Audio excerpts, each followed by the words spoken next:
Yo, Bitcoin has seen one of its most volatile weeks in history after we saw a record-breaking $1.4 billion heist that occurred last week. This massive Bybit hack from an infamous nation-state hacker group has forced many people to reconsider how they hold their Bitcoin. Today, we reached out to a Bitcoin OG with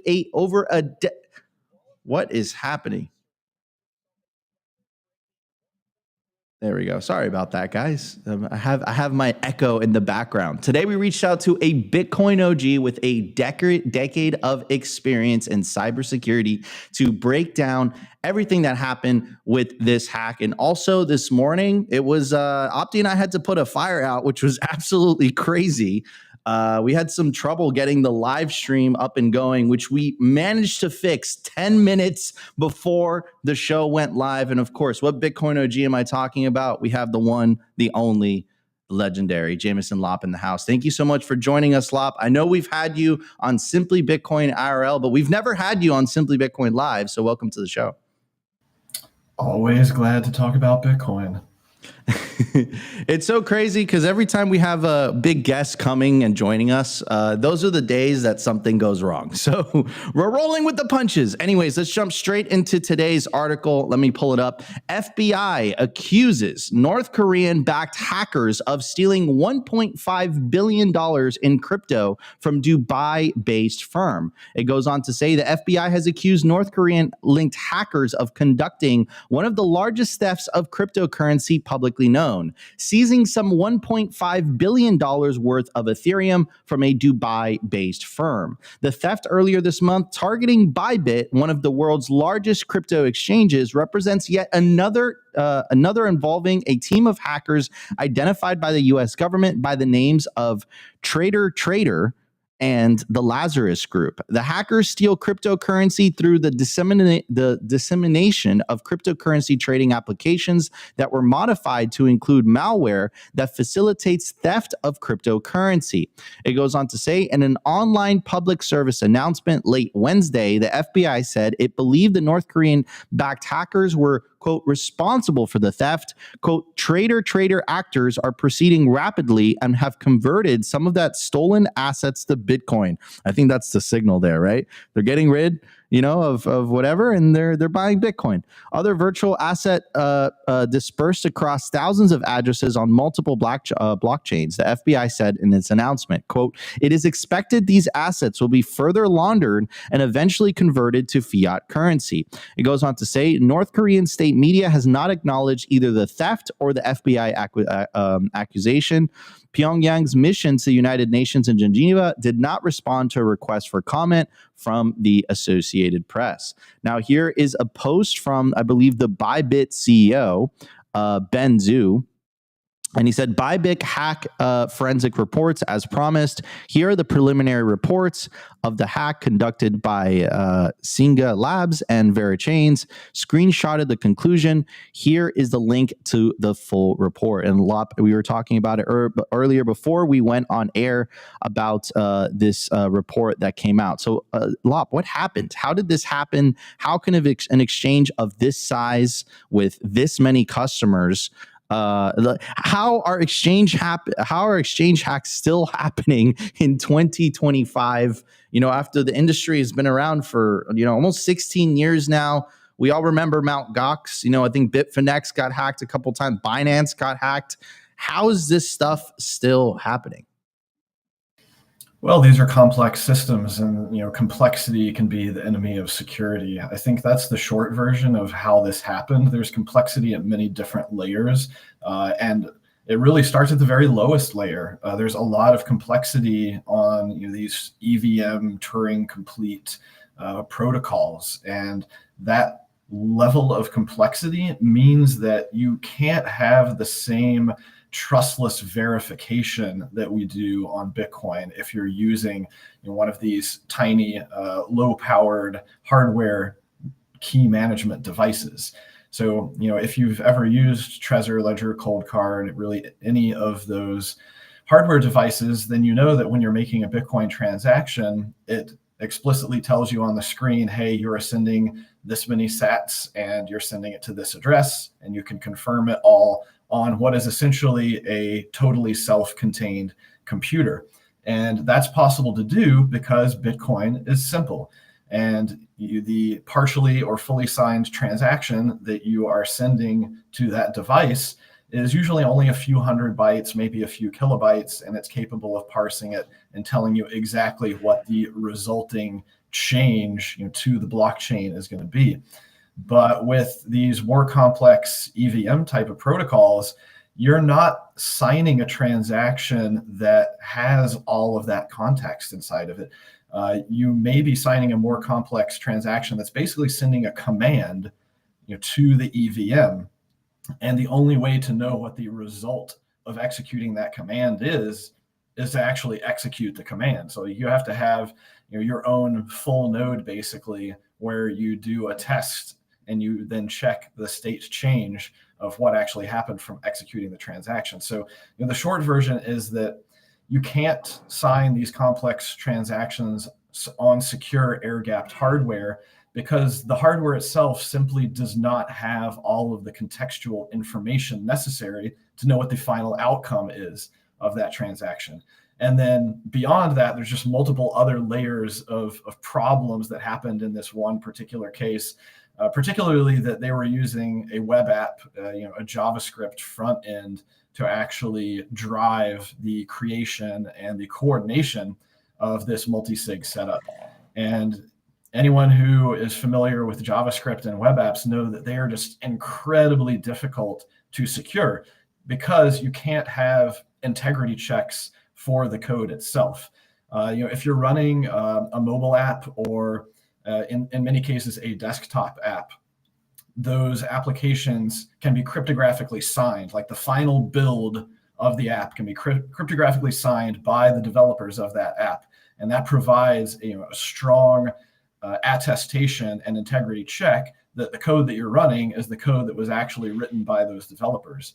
But with JavaScript, that's just not a thing. And so what happened in this case is it appears that Lazarus Group, which is these North Korean state-backed actors, somehow compromised the AWS like S3 bucket or Cloudflare bucket, like wherever this JavaScript was actually hosted. They managed to insert a few lines of malicious code that basically said, hey, if this is the Bybit wallet that is being used to construct and sign this transaction, then do this malicious contract call that completely changes the ownership of the contract.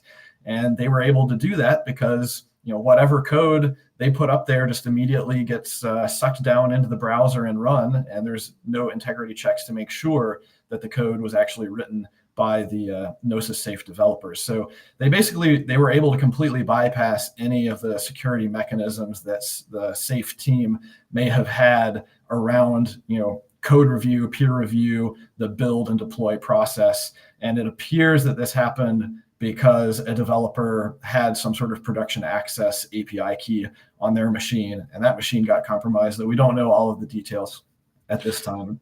So, and it's a couple things, so many things to unpack there, right? So the first question that I have for you, Lopp, and of course we recommend Bitcoin only hardware wallets, but I'm sure that a lot of our listeners still use Ledger. It was the Ledger device itself. It's not compromised. It's the fact that it can't lay out all the data effectively on the constraints of the hardware itself and on the screen size.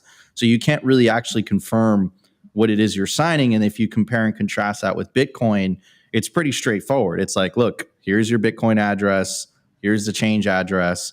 A lot of good hardware wallets actually lay that out for you, Bitcoin only hardware wallets.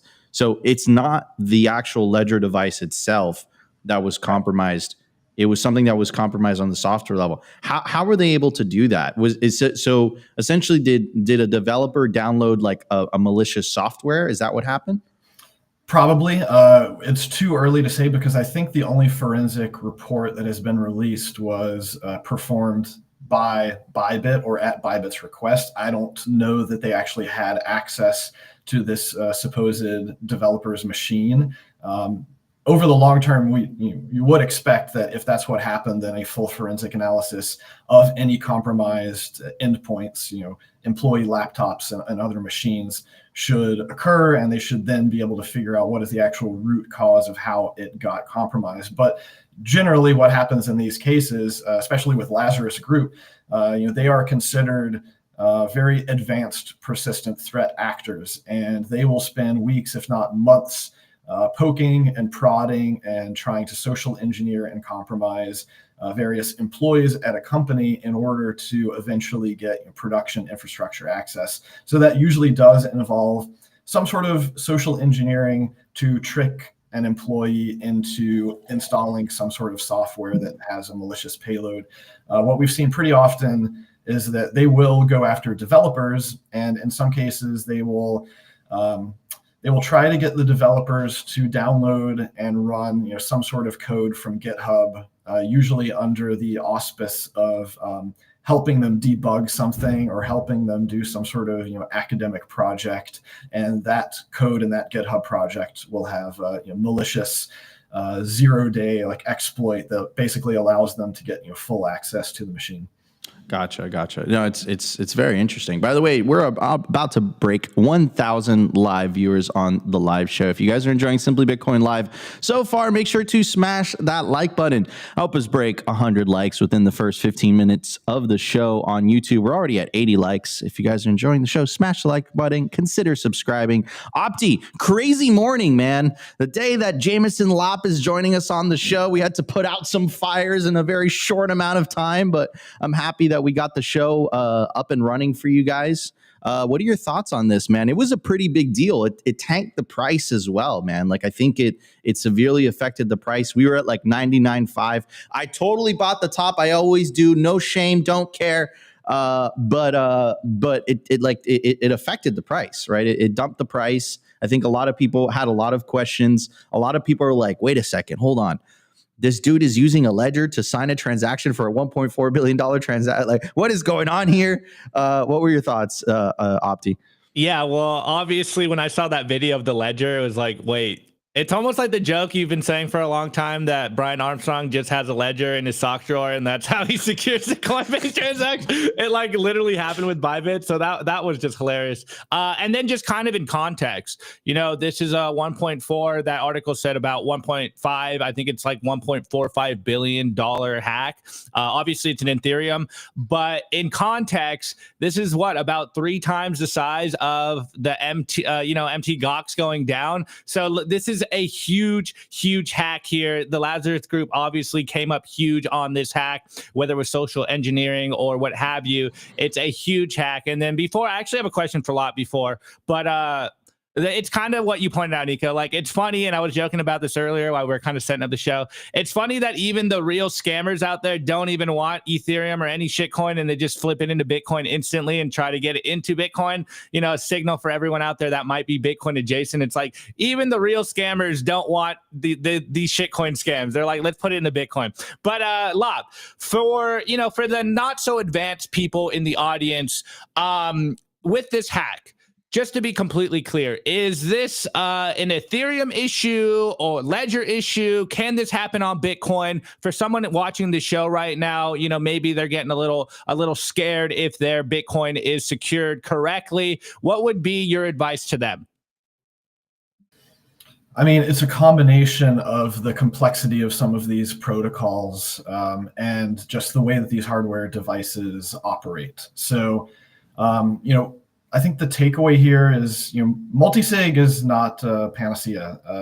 Having your keys offline obviously is a good start, but the real question is, when you are actually cryptographically signing a transaction to move funds, how strongly are you verifying exactly what you're signing? And so the problem here is that in most cases, when people are doing multisig transactions on these EVM networks, they're blind signing because, as I said, the hardware simply doesn't have enough information to know exactly what the result of the command that you are signing is going to do to that network, to that blockchain. So you have to have more safeguards in place. You have to have more levels of verification if you are using a, we could call it a non-native multi-sig contract. Like, the nice thing about Bitcoin is that multi-sig is baked into the protocol. It's very simple. The downside to these more generic smart contracting networks is they don't have multi-sig baked into the protocol. It ends up being a much more complicated app, if you will, that is written and deployed onto these networks. And as a result, those hardware devices simply just don't know what to do with it. The one thing that we're seeing, Ledger is talking about, well, no one should be doing blind signing. They should be doing clear signing. And what does that actually mean? Well, it basically means Ledger wants you to be using their enterprise product where they have a very specific set of smart contracts that their servers are aware of. And then they have additional sets of interactions between your Ledger Live app software that you're running and then the servers on their back end, where it's doing just additional levels of verification back and forth and sending data to your Ledger device so that the Ledger can display exactly what it expects the result to be. So this is still additional complexity, but I think it's the best that we have to offer at this point in time. And we've done similar things at Casa where it's client and server validation, basically checking each other's work. The problem that occurred here with this Gnosis safe front end is that everything was happening in the browser. Like, there was no other machine, no other full node that was running somewhere that was basically being checked against to see exactly what the result of the transaction was going to be. Got it. Interesting. So essentially, and that's actually, so multi-sig is built natively into Bitcoin, but with the alternative, with the altcoins, it's not built natively into them. So they have to do it via smart contract. And essentially that's where it opens the attack vector, so to speak. Right. And someone in the chat, I think the complexity, and I just want to share this.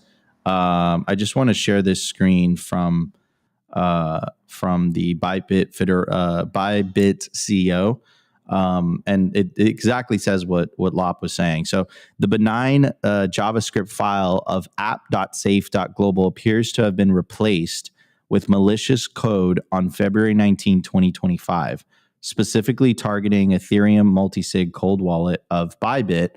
The attack was designed to activate during the next Bybit transaction, which occurred on February 21st, 2025. So this is extremely sophisticated, Lopp. Like these guys, this is not child's play. Like, they knew exactly what they were doing.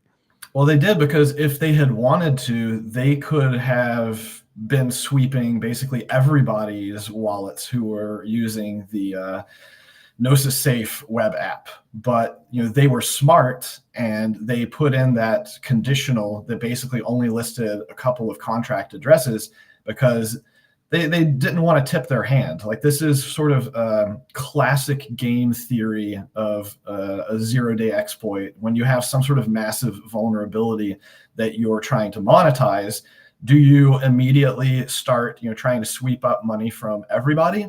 Or do you have a little bit of patience and you basically lie in wait until the big whale comes along? And so that's what happened here, is like they knew that that was the biggest possible wallet that was going to be interacting with this code.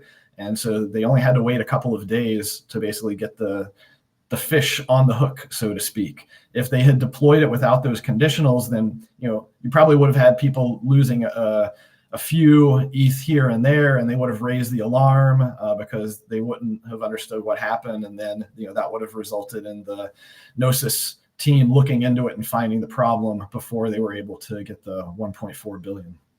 Yeah, wow! It's so wow. Very sophisticated. Is the Lazarus group, very sophisticated target. Just lying in wait until they get the big pot. Now, my question to you, Lopp, and I think a lot of people are watching this. How do people protect themselves from this? Like, I mean, from my vantage point, it's like, okay, obviously take self-custody, Bitcoin, the simpler, the better, right? In my opinion. So what would your professional advice, you've been around for a very long time in the space. You're obviously, this is up your alley, right? You're a security. I would consider you a security expert. How could people protect themselves from this type of attack? Well, yeah, I mean, if you stick to Bitcoin and you are using these air-gapped hardware devices to verify the transaction details on the device, then you're going to be good to go. It's not until you start dealing with these more complex protocols where you're basically doing smart contract commands where you need to have a more sophisticated setup. So if you are going to go down the route where you're using EVM stuff, you can simply avoid using these smart contracts, and you can just use the native single signature on chain functionality. And in those cases, your hardware devices will be able to display exactly what the amounts and destination addresses of your transactions will be. But if you have millions or tens of millions or hundreds of millions of dollars, you basically need to have a much more sophisticated setup that's managed by a team, and you really need to be paying a number of different security professionals to try to break your setup and find the weaknesses in it. It needs to be a lot more sophisticated than just using a web app. Yeah, I 100% agree, and I think that's where it gave them a false sense of security, right? They're like, oh, we're using multi-sig, this is fine. I'm looking at, this is something that I've done over and over and over again. But that's exactly what these social engineering attacks, this is what they hope that you kind of fall into this convenience trap. I'm safe, my setup is safe. And they pounce on the opportunity. Not to mention, it was a massive honeypot, because if the reward wasn't so great, I don't think they would have gone through the amount of effort. I'm just reading this report, and in my mind, I'm thinking to myself, I'm like, this must have taken months and months and months of planning and just checking and seeing until they found a vulnerability. This was not something simple. It wasn't like the Bitfinex hack, which was a total social engineering attack. This was like a sophisticated, black hat hacker type of operation. Though we still really don't know the details of the Bitfinex hack, and that's always been disconcerting. They never really revealed how the machines got compromised. How did Ilya get production infrastructure access to Bitfinex? There's still so many open questions, and I'm afraid at this point we're never going to get all of the answers to that. But yeah, so some of the people that have been concerned about this have basically been saying, well, if a multi-billion-dollar exchange can't do self-custody correctly, then how do I know that I can? Well, first of all, you probably don't have $1 billion that you're trying to custody. You're not at the same level of threats that you have against you. So, North Korea isn't going to be sending their hacker squad after you for your, few $1,000s or even probably for $1 million. They are going after those multi-hundred million and billion-dollar targets. Their time and resources are precious, so they're going to go after the big boys. Beyond that, part of the just mile-high aspect of security in this ecosystem is we need to stop creating such huge targets. And the way that you do that is you get as many people as possible to take their Bitcoin into self-custody. If the culture is not pushing people to educate themselves and to learn and take the responsibility of self-custody, then the inevitable outcome is the vast majority of people have all of their money in just a handful of trusted third parties, and those are going to be the targets for these state-level actors who, as you said, are very advanced and persistent, and they will spend months and huge amounts of resources because they are backed by a nation state, and they only have to find one weakness. They only have to win and I only have to like succeed one time in order to have massive catastrophic consequences for many people. And as we've seen, the consequences here actually affect everyone in a way, even the self-custody folks, because whenever a attacker manages to get their hands on millions or billions of dollars worth of crypto assets, what are they going to do? They're going to try to dump it as quickly as possible. First they're going to try to move it around to make it harder for anyone to try to confiscate. I think one of the reasons that they started hopping to other chains was because there was a little bit of rumbling about, well, maybe we could roll back Ethereum or make a state change to Ethereum. But of course, once they start moving to other chains, that becomes practically impossible, infeasible to get consensus to do. But the ultimate medium-term goal, of course, is for them to get out of the entire crypto ecosystem and basically convert it into fiat so that they can fund whatever their nation-state programs are. Some people speculate that this is going to funding like North Korean military programs. I don't know how much evidence we have of exactly where the money is going, but it's probably nothing good. Yeah, absolutely. And one of the things I found it interesting that they converted the ETH to Bitcoin, right? I found that interesting. And then, it's let's see what happens, because I saw a lot of people were talking about it, how like they weren't, because all these addresses were being followed, they weren't going to be able to do anything with that stuff. But apparently that's not the case. It doesn't look like the Lazarus Group or any of these hackers have any intention of giving that money back. So yeah, that's the way it is. Anyways, guys, before we move on to the next segment of the show, we're going to be talking about the rise of $5 wrench attacks all over the world and what you can do to protect yourself. Also, Lopp wrote an article that Jack Dorsey is not Satoshi Nakamoto. Apparently that has been making the rounds on X, that Jack Dorsey is Satoshi Nakamoto. I mean, I could have told you that. I could have said, like that, I have my suspicions. I'll never say them publicly, but Jack Dorsey is not on that list. Yeah, so we're going to be talking about that, of course. And then during the culture segment, we're going to be talking about Casa. Casa makes self-custody easy. It lets you take all the advantages of multi-sig, but the UI makes it incredibly easy for anyone who doesn't have experience with Bitcoin multi-sig. It allows it for anyone to just pick it up and get all the benefits of security without the complexity of very sophisticated apps and UI and all that stuff. Casa makes it incredibly easy to do all that. So we're going to be talking about that during the culture segment. It's going to be an incredible show, guys. If you guys are enjoying it so far, we already broke 100 likes on YouTube. Help us break 200 likes. We're almost at 400 live viewers on YouTube alone and 1,500 live viewers across all platforms. And of course, shout out to the Rumble audience, which has by far the most savage chat out of everyone. The Rumble audience, I feel like, hits us with the metaphoric 2x4 every single day, nonstop. So guys, it's going to be a great show. Before we jump into it, I do want to give a very special shout out, of course, to Simply Bitcoin's lead sponsor. Simply Bitcoin would not be possible without our partners, and we're very picky on who we choose to partner with.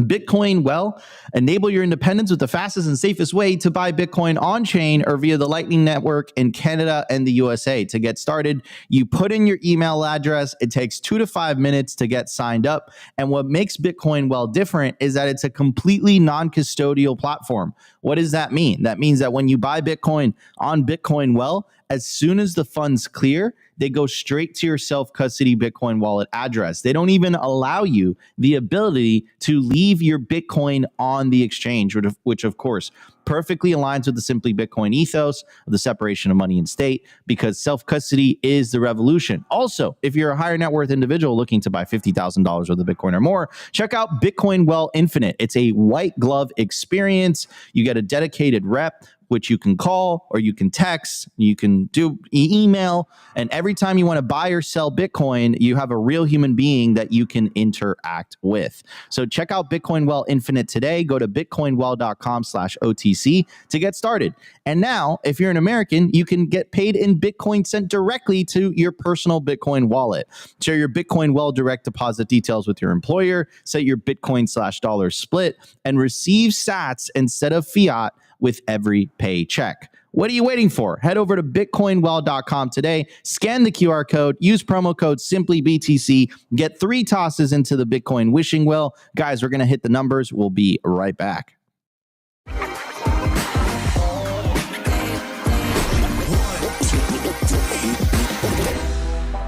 I want to tell you guys about our sponsor, Stamp Seed. Is your Bitcoin in cold storage really secure? Are your seed words really secure? Stamp Seed's do-it-yourself kit has everything you'll need to hammer your seed words into commercial-grade titanium plates instead of writing them down on paper. Don't do that. Paper sucks. You want to literally stamp your seed into this plate of titanium. Your words are actually stamped into the metal plate with this hammer. So once your words are in, they aren't going anywhere. No risk of the plate breaking apart and your pieces falling everywhere. Titanium stamp seeds will survive nearly triple the heat produced by a house fire. They are also crush-proof, waterproof, non-corrosive, and most importantly, because this is generational wealth, time-proof. All things that paper is not, allowing you to hodl your Bitcoin for the long haul. I mean, here is the plate that they crushed. They put in water, they put a blowtorch to it, and as you can see, the words have survived. Stamp your seed on Stamp Seed. And you can use promo code SIMPLY to get 15% off anything on their store. Head over to stampseed.com today. All right, everybody. Could you imagine that conversation many generations? I mean, like 50 years from now, and your grandchildren are looking at you and they're saying, "Grandpapa, are you gonna give me your Bitcoin?" And you look at them in their eyes and you say, "No, because I wrote down my seed phrase on paper." Don't do that. Stamp your seed phrase onto titanium. Go to stampseed.com today. Use promo code SIMPLY, 15% off. At the time of recording, the Bitcoin price is $84,750. Block height, that's at a discount, 22% discount specifically. Block height, 885,590. Sats per dollar, 1,180. Market cap, 1.68 trillion. Bitcoin versus gold market cap, 8.3%. Percentage issued, 94.42%. Decline from all-time high, negative 22.4%. Realized monetary inflation, 0.97%. In the grand scheme of things, we're just getting started. I love this number. When me and Opti started covering this, I believe it was at like the 2% level. It's now below 1%. Bitcoin's realized monetary inflation continuing to take fiat currencies to absolute school. And if you buy Bitcoin right now, you're getting it at a 22.4% discount. Bit of a dip. Anyways, I do want to focus on this because I think our friends over at Casa do such a great job. Making multi-sig easy, making your Bitcoin self-custody setup extremely secure. And a lot of people think that, maybe the wrong episode to say this, but I'm going to say this anyways. But a lot of people think that the biggest vulnerability is their Bitcoin being hacked, right? There's a Bitcoin being hacked. Like that's their biggest vulnerability. That's what they think. But in reality, the biggest vulnerabilities to your Bitcoin are two things. You either losing the ability to access your Bitcoin because you made your setup way too sophisticated and you just don't have the technical know-how, so you lose your Bitcoin yourself. And then the other, which is the more physical type of attack, which is the infamous $5 wrench attack. And it seems like those types of attacks have been escalating over time. And perfect, we have the what I consider the master of Bitcoin security on the show today, Jameson Lopp, to talk about all of this. So first, starting off with this article, a Chinese man has been, I can't say that on YouTube, a Chinese man has been taken out on the South Korean island of Jeju in what appears to be a cryptocurrency robbery. Here's another one. An in-depth news report on one of the attackers involved in the Danbury kidnapping attempt last year that was linked to a several $100 million Bitcoin heist. Here is the next one. 6 men are accused of kidnapping 3 family members and a nanny from a Chicago townhouse in October and forcing them to transfer $15 million in cryptocurrency before releasing them 5 days later. And last but not least, a specific type of worker named Zapri Outlaw is charged with kidnapping a man she met at a Las Vegas nightclub, taking nearly $300,000 in cryptocurrency from him. The victim might have been under the influence of something.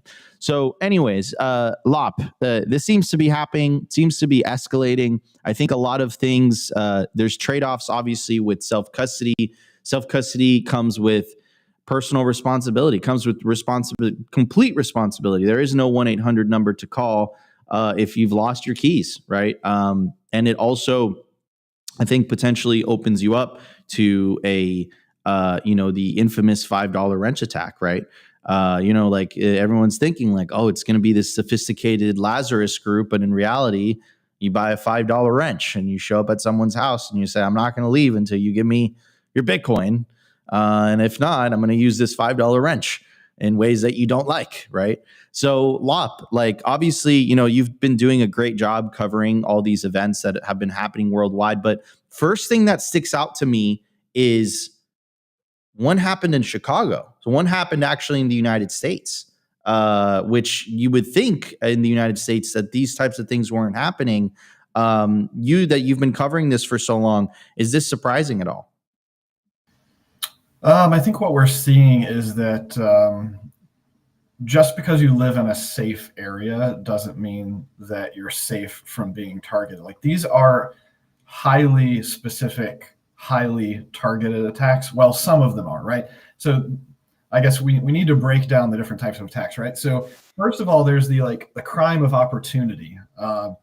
And so I think the one with the, as you said, specific type of worker, that sounded more like a crime of opportunity. This guy was probably going out, putting himself in a risky situation. He was probably flaunting as well through talking about how he was doing a lot of crypto trading stuff. And so that got him targeted just in the moment.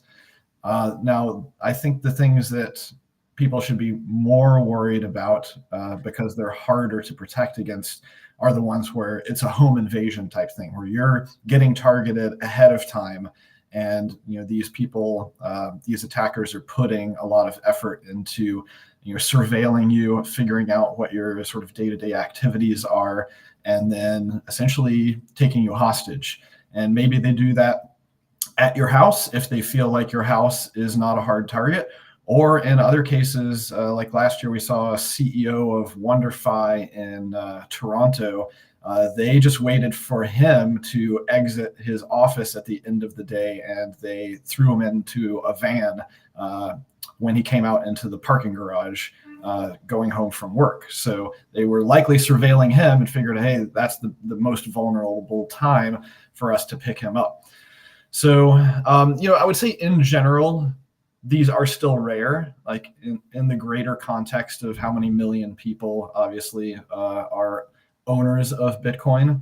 But we also see the trend. And the trend is that there seems to be a rough correlation between the exchange rate, the general adoption and understanding or awareness of Bitcoin, and the number of criminals who are then trying to apply their own skill set in extracting these valuable assets from targets that are probably not nearly as hard as trying to hit like an armored car or a bank or traditional high value target.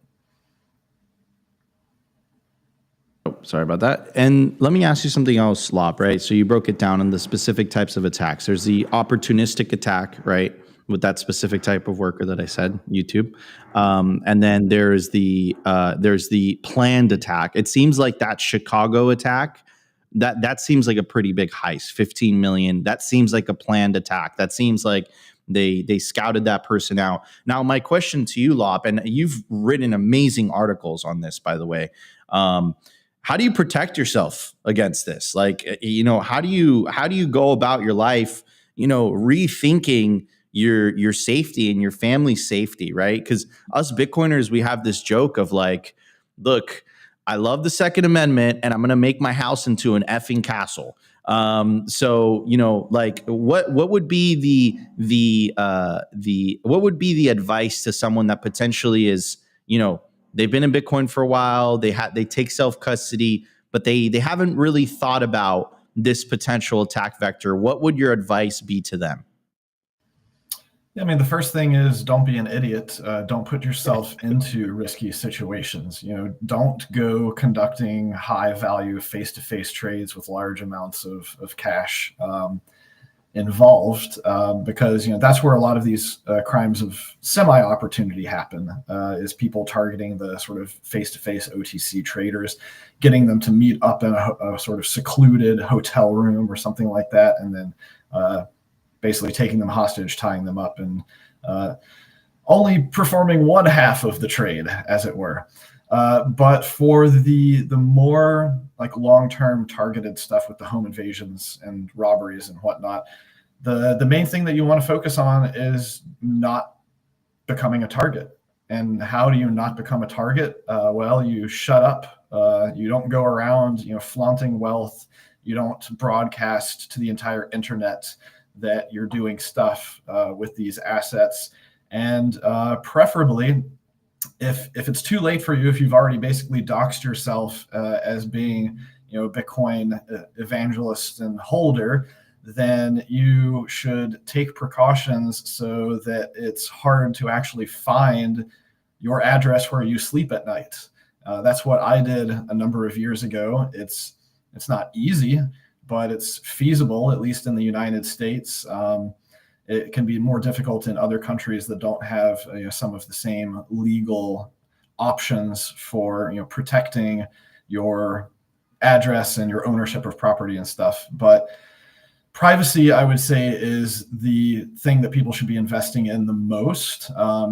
You think of any security system should be this multi-layered system. So you've got your valuable thing that you're protecting at the center, and then you're sort of ring fencing it with multiple layers of security. You never want to only have one layer of security. You should assume that various security mechanisms are going to get broken through. But at the outermost layer, beyond the actual security, is your privacy. And that privacy layer is very important, because if you have strong privacy, you're not going to get targeted in the first place, and you're not going to have to worry about whether or not your various layers of security are going to fail. So, I do hear people, of course, basically saying, oh, I don't have to worry about this because I have guns and so on and so forth. And look, I'm a big firearm owner myself. There's plenty of photos and videos of me with guns on the internet. And if it gets to that point, then you are in trouble. Like, it means that all of your other privacy and security mechanisms have failed, and now you're in a sort of last-ditch effort to really fight for your life. And of course, there are plenty of things that can go wrong. Like, simply having a gun is not a guarantee that it will be successfully used to defend yourself. I think across the over 200 different incidents that I've measured, only 2 of them were successfully defended with a firearm by the victim. And why do you think that is? Like, is it just because they have a jump on you, you don't have a jump on them? Yeah, you can't be hyper vigilant all the time. Like, unless you're going to go spend like $250,000 a year for 24/7, round the clock bodyguard security. Like, nobody has eyes in the back of their heads, and everybody has to sleep at some point. Gotcha. Yeah, it's a very interesting topic, and it's one of the trade-offs of self-custody, right?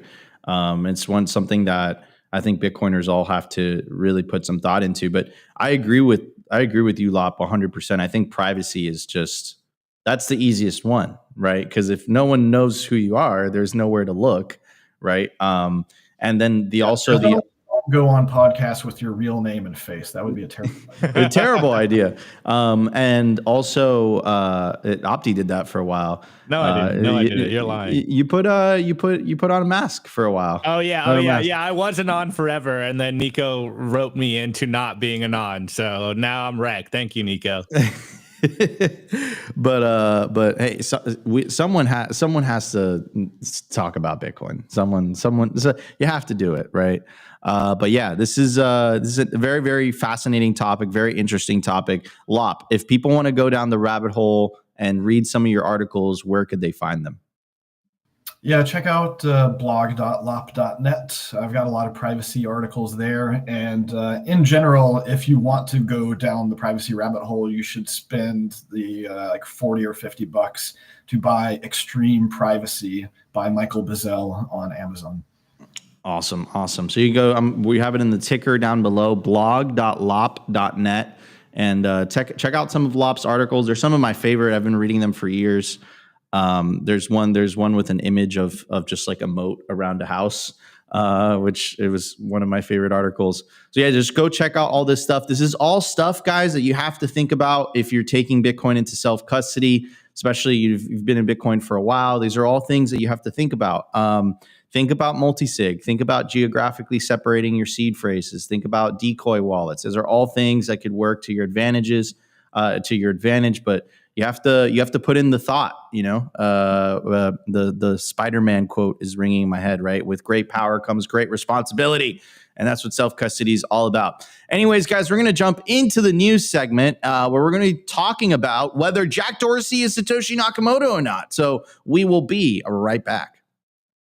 I want to give a shout out to our sponsor, Casa. Bitcoin security matters, but managing private keys can sometimes be complicated, especially multisig. What if you can secure your Bitcoin without worrying about losing a seed phrase or giving up custody? With Casa, you can completely control your Bitcoin with multi-key security, so even if one key is lost or stolen, your funds stay safe. No single point of failure, no stress. That's what I absolutely love about these guys. They make taking Bitcoin into self-custody incredibly easy with their best in industry user experience through their app. I've been personally recommending Casa for years now to my friends and family because they will get all the benefits of multi-key self-custody security without the hassle of having to learn complicated UI.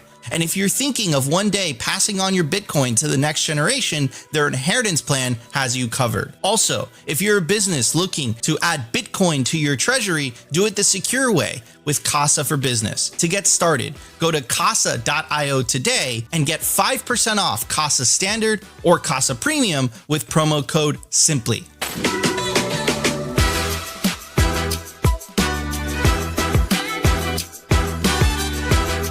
I want to give a shout out to our sponsor, Foundation. It's self-custody done right. They've built a premium grade hardware wallet called Passport right here in the US, and it integrates seamlessly with their free app called Envoy. Passport is fully open source and verifiable. It's the most intuitive Bitcoin wallet designed with a UX reminiscent of a classic feature phone, so you'll know how to navigate it and use it the moment you pick it up. It's also air-gapped, meaning Bitcoin stays offline, never touching an internet connection. It's Bitcoin only, open source verifiable, air-gap security model, gorgeous design craft, premium grade materials. Get your Bitcoin off exchanges and into your own hands in just a few minutes with Passport at foundation.xyz/simply. Get peace of mind for your piece of Bitcoin. All right, everybody, this is Opti. And Opti is not holding a Nokia. He's holding a Passport by Foundation devices. And if you use promo code SIMPLY, you will get a discount. Not on Opti, but on the Passport by Foundation device. Remember, guys, not your keys, not your cheese. This device is completely open source. It's completely air-gapped. And it doesn't sacrifice security for convenience. Get yourself a Passport by Foundation devices today. Take self-custody, not your keys, not your cheese. All right, everybody, let's talk about this gentleman right here, Jack Dorsey, which Lopp believes is Satoshi Nakamoto. No, just kidding. That's a joke. Lopp, you dropped this article on your blog, blog.lopp.net. The title of the article for the audio listeners is Jack Dorsey is not Satoshi Nakamoto. compilation of evidence that Jack Dorsey could not be the creator of Bitcoin. So let's go through some of that. Lately, some folks have been pushing a half-baked narrative that Jack is Satoshi, and you could find the arguments here. First one from Sean Murray. Why Jack Dorsey is Satoshi Nakamoto? Jack Dorsey was one out of the 1,300 confirmed cyberpunks in 1996 in his UMR email. Wore an Adam Back t-shirt in the UMR yearbook. UMR students were called miners. Was a computer science and math major with an interest in crypto. Continues to go. Anyways, you guys get the point. Back to Lopp's blog. And here, this is Matthew Siegel. He says, in the spirit of full disclosure and intellectual honesty, prosperity's judgment, and rigorous debate, I would like to share my strong belief. I have become personally convinced that Jack Dorsey, CEO of Square and founder of X, is Bitcoin's founder, Satoshi Nakamoto. And he posted, this was February 18th. This was February 15th. Wow. Okay. This is all coming all around the same time, but and Lopp says, here we go again. 2014, we found Satoshi. Turns out he was hiding in plain sight, and we listed in the phone book. 2025, we found Satoshi. Turns out he was hiding in plain sight and appearing on national television wearing a Satoshi shirt. I have to play the meme. Here we go. Anyway, it continues to say, it's true that Jack was a cypherpunk and a programmer, but that's the strongest evidence available to support this theory. Everything else is circumstantial, if not outright mental gymnastics via numerology. I will once again point out that Satoshi hunting is a dick move, and thus I once again find myself interested in discrediting said dicks. If you're going to post a Satoshi claim, you should put as much effort into trying to disprove your own thesis as you do trying to improve it. Otherwise, you risk looking like a fool. Accusing someone of being Satoshi without providing bulletproof evidence makes you a massive asshole because you're painting a target on them. It continues to say, the funny thing about Jack is that unlike most cyberpunks, he was an extremely public individual who posted what he was up to on nearly an hourly basis. During 2009 and 2010, Jack posted over 6,200 tweets. This gives us a much larger data set to work with compared to Satoshi, who created fewer than 1,000 timestamped events during the same period. A little common sense. During that time period of 2009 and 2010, Jack Dorsey was not only chairman of the board of Twitter, but also the CEO of the fledgling startup Square. It's quite clear that he was an extremely busy person, not only overseeing multiple companies, but traveling around the world, meeting important people, doing press conferences, speaking at conferences, and promoting philanthropic causes and more. His activities do not fit the profile of someone who had the time and mental bandwidth to also be. Did we lose Nico? It seems like it. Okay. Oh wait, he's back. Oh, did I drop out? Yeah, for a second. You're back. What part did I drop out of? The persona part. Oh, okay. All right. Perfect. I mean, so everything, the little common sense, all that. Okay. Yeah. Anyways. And so my point here about Windows is that we know Satoshi was building on Windows. The first version was Windows only. So I should clarify that. Yeah. So Lopp, first of all, excellent article, kind of debunking all of this. What motivated you to do this? I mean, it's kind of a self-explanatory. You feel like these people are dicks. Why are they dicks for trying to expose Satoshi Nakamoto? Yeah, I guess I leave that to the very end, the conclusion, in which I basically say that, look, Satoshi should be an idea and a myth. I think we are all Satoshi. Satoshi left the project to us. The problem comes in when you try to paint Satoshi as a singular figure of a human being. A human being is fragile, as a single point of failure, is going to be human. They're going to have said or done probably controversial things that people are going to dig into and try to use to basically cast aspersions upon the entire Bitcoin project. So as a result, I think Bitcoin is stronger when there is no single human point that people can basically try to denigrate. 100%. And I think that's something that Bitcoiners fundamentally understand. I think if you've been in Bitcoin long enough, you understand that it's actually better that Satoshi's identity is never discovered, because if it is discovered, it essentially connects his identity to a mortal, to a human being. Human beings have flaws, right? Human beings, they have to sleep, they have to do other things, right? They have to eat.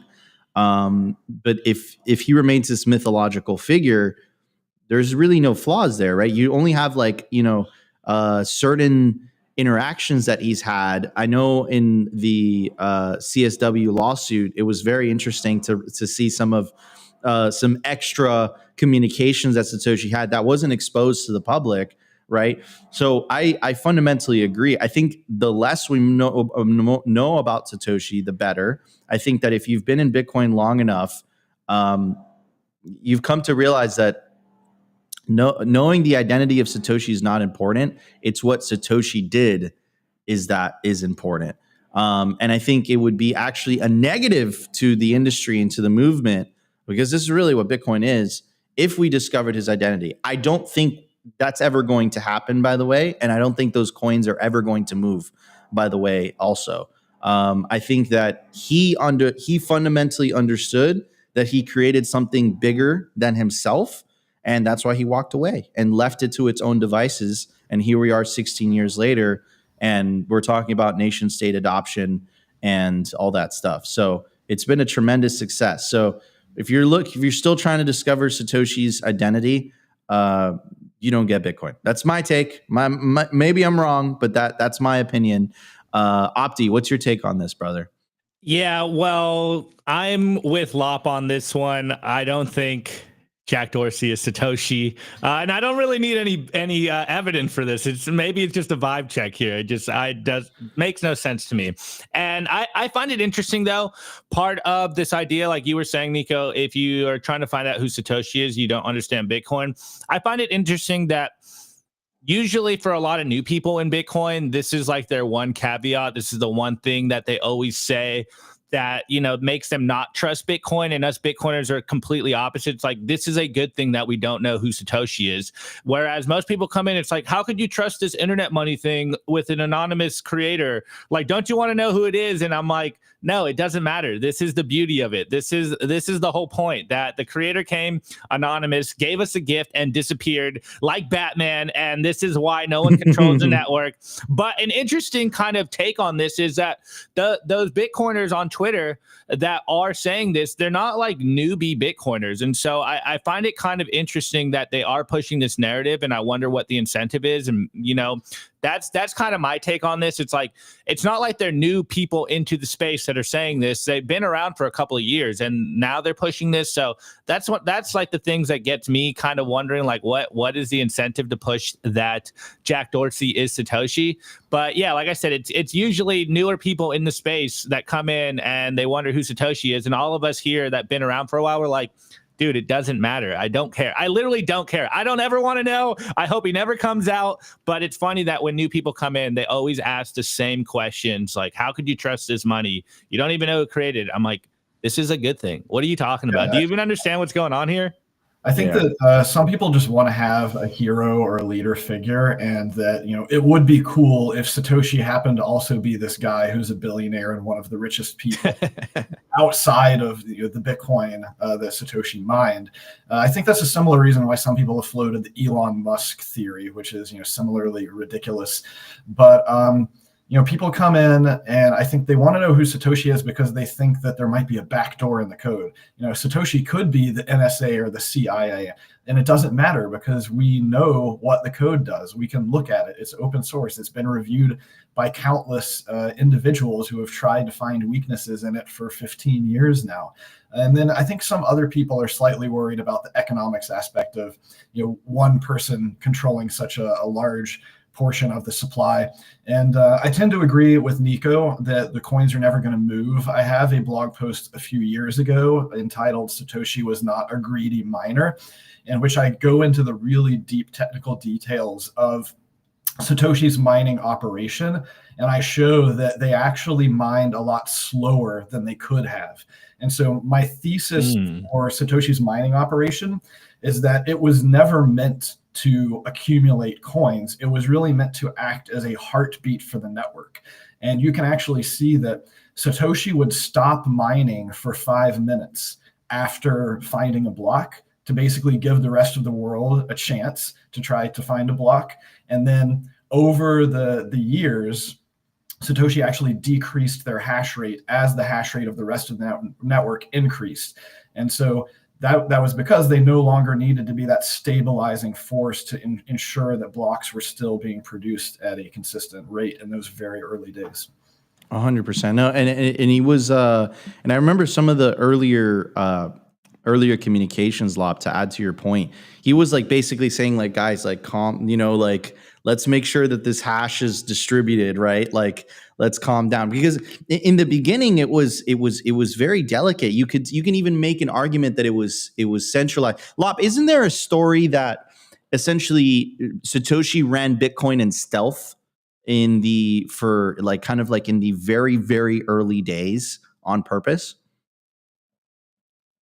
I'm not sure what you mean by stealth. I mean, like I think he was running the software by himself. No, like there were other early miners, even in the first day or so of blocks. If I recall correctly, there was actually some logic in the Bitcoin client at the time where it would not start mining blocks until there was at least some other peer connected to the node. Interesting. So so someone else had to. Is that, I don't want to ask what that person is, but I mean, like some of these people are public, are they not? Yes, we do know some of the very early miners, and then there are plenty of those early blocks that, as far as we know, have not been attributed to any specific identity.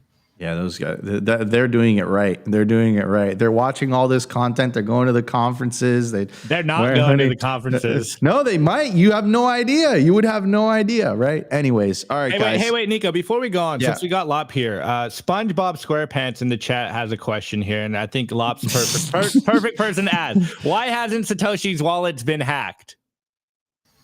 Well, the keys might have been destroyed. I think there's plenty of reason to believe why the keys are no longer laying around. Like I said, my takeaway from looking into Satoshi's mining activities was that it was actually a very specialized machine. It was running specialized multi-threaded mining software that was not like public open source mining software. It was not the software that was built into the Bitcoin client at the time.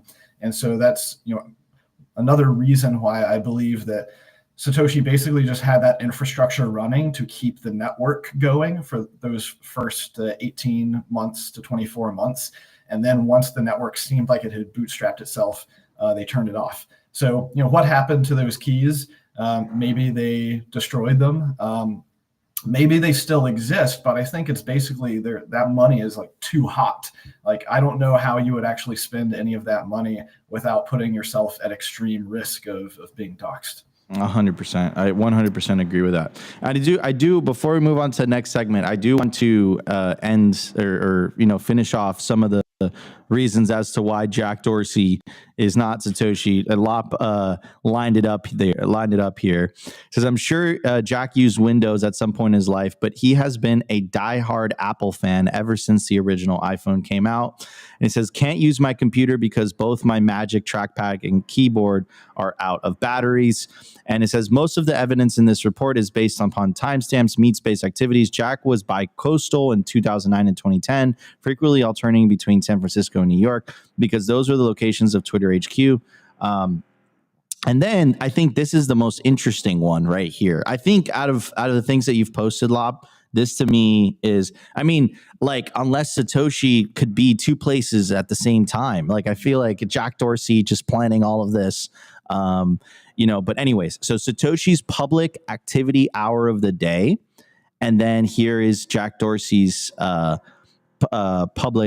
Dorsey's tweets hour of the day. Obviously, he needs to be awake to tweet. I mean, I don't know, Lopp. He could be this sophisticated shadow coder and be planning his tweets. Yeah. Technically, like, any activity can be automated, right? But you kind of have to go with Occam's razor on yes. These things. Like, is the more complicated question or answer to it really the more likely one? I think not.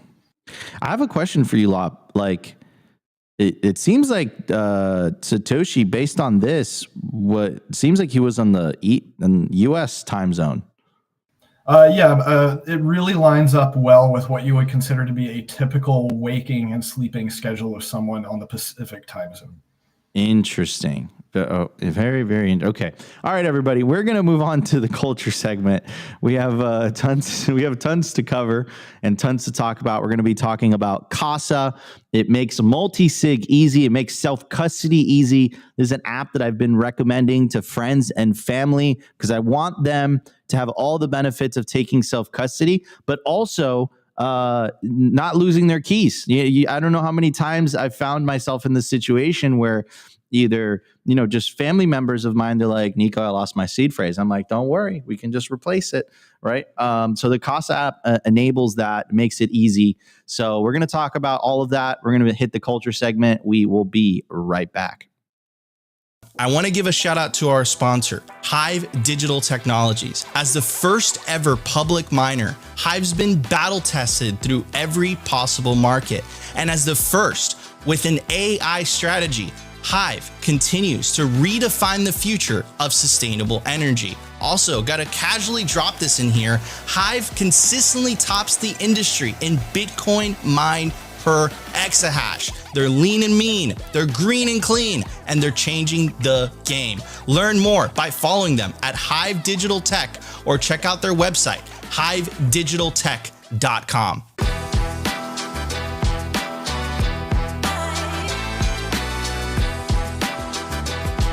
I want to give a very special shout out to our sponsor, Compass Mining. They make Bitcoin mining accessible to everyone, from beginners to experienced investors. Their turnkey miners gets you online and hashing within 48 hours, making it easier than ever to start your mining journey. Plus, with their active marketplace, you can resell your miner at any time, adding flexibility and value to your investment. Visit their website to access a wealth of resources, learning everything you need to know about Bitcoin mining. Take your first step into the world of Bitcoin mining with confidence. Discover more at compassmining.io. Again, compassmining.io, and see how Compass Mining can power your success. All right, everybody, we are back. Guys, so we're going to talk about Casa. And of course, we have Jameson Lopp here in the house joining us today on Simply Bitcoin Live. Jameson is the CTO of Casa. Jameson, quick elevator pitch. If you had 1 minute in an elevator with someone and they're like, Jameson, what is this Casa thing? How would you describe it?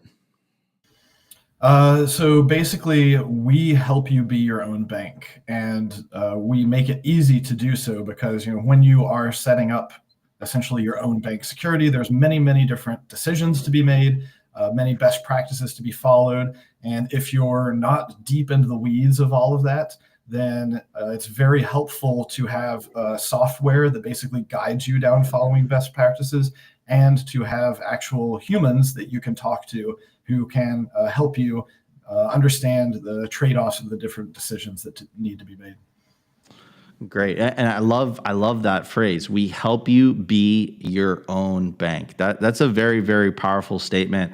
And I agree. I think, taking Bitcoin into self-custody, especially with multi-sig and all the capabilities that gives you, you feel like your own bank. It's badass AF. Opti, do you have any questions before I move on? Yeah, definitely. So when we were starting the show, I asked Lopp, what's the main message you want to get across to our audience? And Lopp said it very simply, that we are fighting an uphill battle of convenience when it comes to self-custody. So can we elaborate on that for the audience? I know our audience is pretty much, most of them are self-custody maximalists, but we still see some people that are on the fence about taking their Bitcoin into personal custody. Yeah, I mean, beyond just our operations as a company, this is a systemic issue for the entire ecosystem. And my sort of black pill view of privacy and security is that unfortunately, human nature is to prioritize convenience at the expense of almost everything else. And we know that using a trusted third party to hold your money for you is always going to be the most convenient thing. Basically, pushing off all of the responsibility to someone else is easy. And we do that in many different aspects of our lives. So it's basically second nature to us. So what we're trying to do is we're trying to make it as easy as possible, reduce as much friction as possible, so that people can be more confident to take that responsibility. And we want people to be able to sleep at night with the understanding that they can do self-custody without screwing it up and without having to worry that there's a weakness somewhere, or that one thing might go wrong and be catastrophic. So that's everything that we're doing, is to put people into an architecture that eliminates single points of failure, because we understand things go wrong, humans make mistakes, and you don't want to be in a really brittle setup where one thing going wrong results in you losing all of your assets. Totally. Lopp, you've been in Bitcoin for a long time. You're a cybersecurity expert. From your vantage point, from where we are today, do you think self-custody, or rather the idea of people self-custodying, do you think that's going to improve, or will this always be a niche idea for the like average mainstream layman? I suspect that in relative terms, as we go more mainstream, that the vast majority of adoption will happen through trusted third parties. I think that's just the reality of the situation, at least in our lifetimes. The problem here, it really is, I think, cultural, and it's a result of how human civilization has developed over millennia, is that we have created these economic powerhouses that have been able to leverage extreme efficiency and performance gains through specialization of tasks.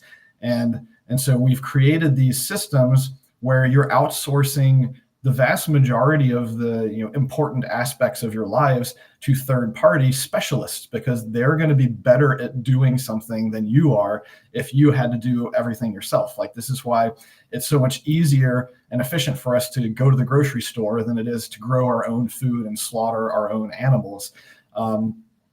However, while that's convenient and it's efficient, it is also fragile. It's creating all of these potential points of failure, such that if the supply chains for food and delivery of important medicines and other physical items broke down, we'd be in pretty dire straits within a week or two with the way that modern society is architected. So that similar thing basically trickles down to where we are with self-custody. People who have bank accounts are used to the idea of having all of their money in a trusted third party who's managing it for them.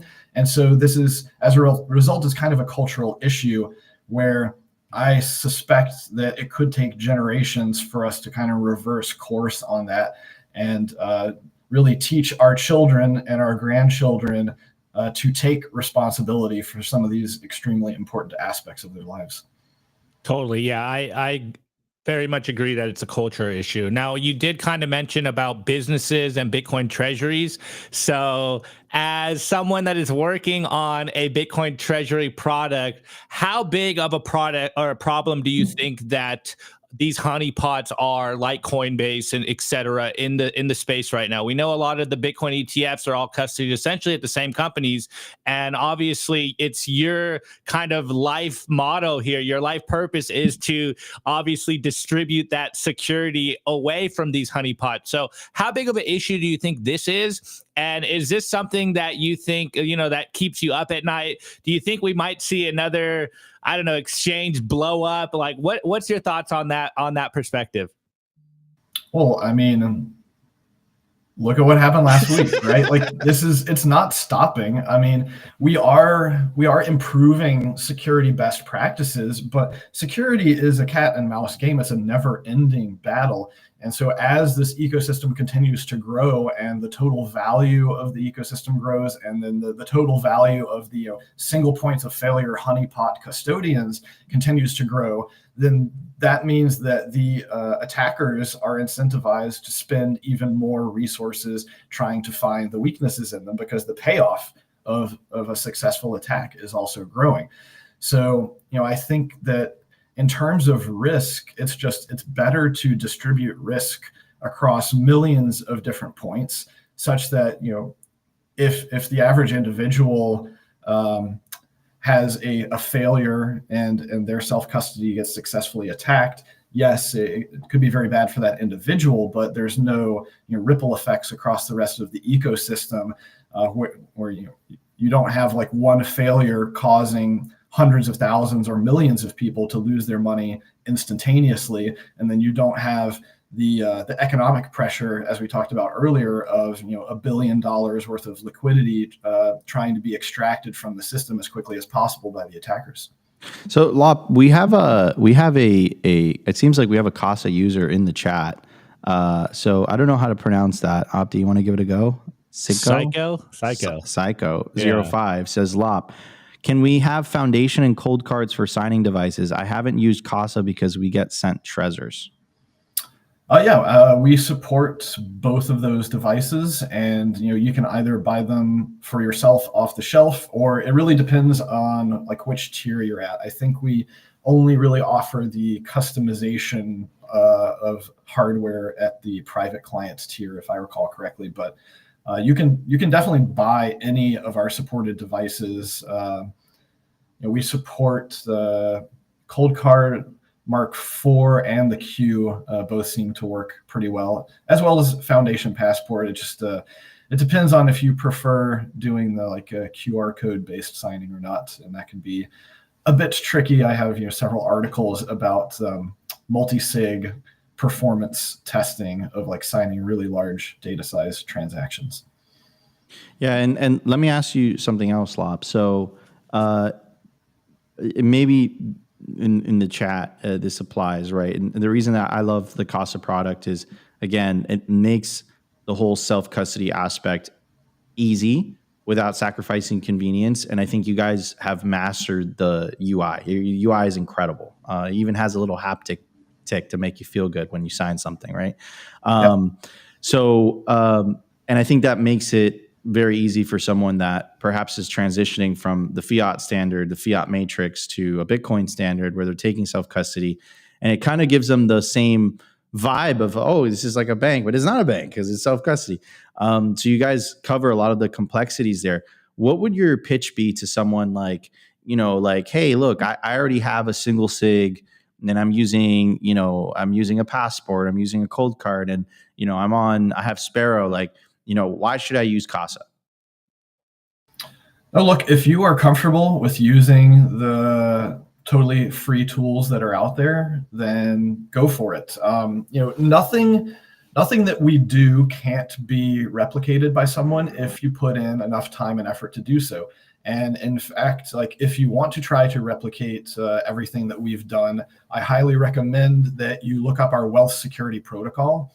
And that is several dozen pages explaining all of the threats that we're trying to mitigate and exactly what steps and decisions that we made in our architecture to mitigate those threats.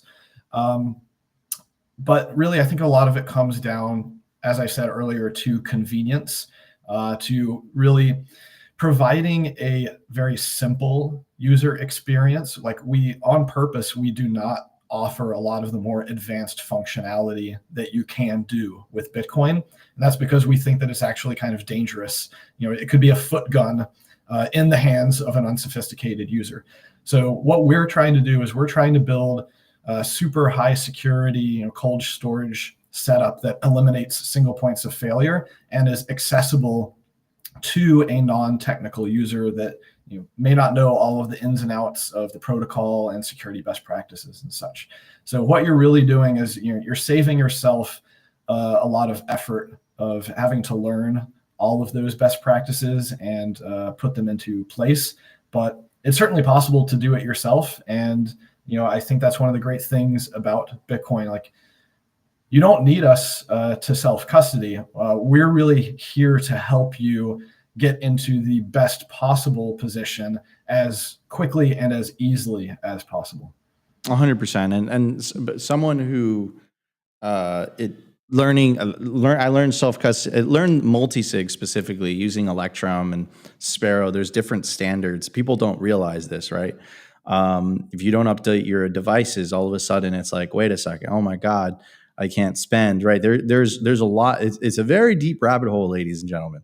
Electrum crashes when you there's so many and that's what I love about Casa is that you guys make this easy. You guys make something that is highly complex, easy to use for the everyday user. And of course, you guys offer support and all that stuff. Now, my question to you, Lopp, is so you guys offer a 2 of 3 and a 3 of 5. And for anyone who doesn't know, so the 2 of 3, you hold, the user holds two of the 3 keys. Casa owns one, or not owns, but holds 1 key. And then for the 3 of 5, Casa holds 1 key, the user holds 4. One of the keys is on your phone, which is backed up to iCloud or the Google equivalent, and then the rest of the 3 keys, the user holds. Now, what's really interesting about the 3 of 5 is that it actually feels like you're signing a 2 of 3 because the phone key, it's like basically it's like as soon as it's, you put in your phone password with your face or your fingerprint, it signs automatically, right? So the experience is very pleasant, in my experience. And let me ask you something, Lopp. So what happens if Casa disappears? Could people still access their Bitcoin? Like for whatever reason, the app is pulled from the app store, something funky happens. Could people still sovereign recover their Bitcoin? Absolutely. And because we're not doing anything proprietary here, we're not doing any sort of like proprietary multi-party computation or Shamir secret sharing or anything like that. We're doing the native on-chain multi-sig, which means that there are many other wallet software out there that supports the same thing. So we added wallet descriptor support last year. That makes it really easy to export and import the sort of skeleton descriptor of your wallet, and you can import that into like Electrum or Sparrow, any other wallet that supports sort of arbitrary complex multi-sig setups. And the first thing that actually happens when you finish initializing your multi-sig vault with Casa is that we send you instructions for what we call sovereign recovery. And that's basically, if Casa ceases to function or exist or for whatever is not working, then you have the step-by-step instructions for how to recreate your wallet and spend your funds without ever relying upon our software or our infrastructure. So I say this a lot, but the primary point of Casa is to eliminate single points of failure, and that includes Casa itself as an organization. Yeah, and you guys do a very good job at that, because I've been in situations where, and I mentioned this earlier, where someone loses one of their keys on their multi-sig setup. It's incredibly easy to replace. You press a button, little haptic, makes you feel good about losing your key, sends you an email, you plug in your new device, and boom, bam, bing, your wallet is good to go. Without that UI, you don't know. The only way you know is by trial and error. And it took me a while. And Sparrow wasn't around, but so I had to learn a lot of this stuff on Electrum. And I'm still an Electrum junkie, and I love Electrum, despite what people say. Okay, it's a great wallet. You guys essentially make a very sophisticated thing, incredibly easy to use, without sacrificing security. And it's convenient for people that want to benefit from multi-sig, but again, don't have the technical capability or technical know-how to go down that. Now, my question to you, Lopp, as well is, okay, so let's talk about geographically separated keys, right? Because I think that is incredibly important, especially if you're using multi-sig. Could you talk a little bit about that, right? Keeping your keys in different locations, and that obviously helps protect you from $5 edge attack, which we were talking earlier. And there's something that you've said in the past that really resonated with me and I've never forgotten. It will take an attacker just as much time to spend your Bitcoin than it takes you to spend your Bitcoin. And that's the way that you should be looking at it, right? So if it takes you 10 minutes to, sign a transaction, send your Bitcoin out of cold storage, in your mind, the back of your mind, you'd be like, it will take an attacker 10 minutes to send Bitcoin, whatever. But if you know that your multi-sig set up and your keys are geographically separated, so it takes some couple hours to go, from place A to place B and et cetera, then it becomes a little bit more complex, right? And then it's not just, let me just jump in here, stay a couple hours. Now it's like, oh my God, this might take a couple days. Obviously, that raises the risk for the attacker himself. So it's just some things to talk about. So could you talk a little bit about that, Lopp? Geographically separated keys for multisig? Well, yeah. So the name of the game when it comes to building the best possible multi-sig setup, because multi-sig in and of itself is not panacea. If you keep all your keys at home, then congratulations, you've introduced a single point of failure to your multi-sig setup. Distributing the keys in as many different ways as possible is what gives you great strength. And it lets you leverage the benefit of what we call additive security. It's basically strength through diversity. And this is diversity in a number of different things. You mentioned geographic diversity, but also you want diversity of like what devices they're stored on. What are the physical security protocols around where each device is? And basically, you want all of these things to be different, because when something goes wrong, you want that particular attack or failure scenario to only affect one of your keys and not affect all of your keys. And when you're in a more of a homogeneous setup, then it's more likely that you have one weakness that could potentially affect enough of your keys that either your money gets lost or stolen. So having geographic separation, yes, I mean it's obviously, that's the way to protect against wrench attacks. But even more commonly, it's just how you protect against natural disasters and things going wrong, like your house burning down. We've had clients whose houses burned down. We've had clients who have been in flood zones and there's had various types of catastrophic destruction to their primary residence. And so having keys in different geographic areas that are prone to different types of weather and natural disaster events gives you some improved robustness there. If you want to take it to the extreme, not just upon like wrench attacks, but upon like nation state 6102 seizure style attacks, our most paranoid clients actually go to the extreme of distributing their keys in different countries, different jurisdictions that do not play nicely with each other, so that it's unlikely for a 6102 attack to be able to reach across borders and be able to force the turning over of those keys that are outside of the reach of any given justice system.